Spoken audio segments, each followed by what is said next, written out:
Le film raconte un tournage qui dure 5 jours et un montage qui a duré 6 ou 7 mois. Et en fait, je pense que l'étape de l'écriture, qui pour moi était à la fois la plus difficile et la plus créative, c'était celle du montage, en fait, qui m'a, moi, le plus... Enfin, c'est là où le film s'est construit, s'est écrit et s'est raconté. Le tournage, en fait, il y a eu plusieurs tournages, il y en a eu 3, mais finalement, ce qui est étonnant, c'est qu'au bout de 6 mois de montage, on a décidé de ne garder qu'un voyage, qui était ce voyage qu'on a tourné en à peu près 5 jours. Le personnage que je filme, Salim Chahine, raconte lui-même beaucoup d'histoires. Son job, c'est de faire des films, et dans la manière dont il raconte sa vie, la question de savoir si ce qu'il raconte est vrai ou pas est une question que j'ai abandonnée rapidement. Je me suis dit que j'étais pas ni enquêtrice, ni commissaire de police, donc j'ai pris son histoire, ce qu'il racontait, comme argent comptant. Et je pense que le film que j'ai fait, c'est le point de vue que je donne sur une réalité. Voilà.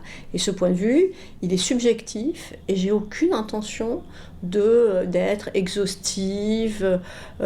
L'idée de la vérité, peut-être si c'est ça qui vous intéresse, m'intéresse pas particulièrement dans ce cas-là, hein. En philosophie, en mathématiques, etc., ça m'intéresse, mais là, c'est pas une idée qui m'intéresse dans la mesure où, pour moi, le documentaire est aussi une manière, et celle que je préfère, moi, de raconter une histoire. C'est une histoire du réel, mais c'est moi qui la raconte avec mon point de vue sur cette histoire et sur ce réel.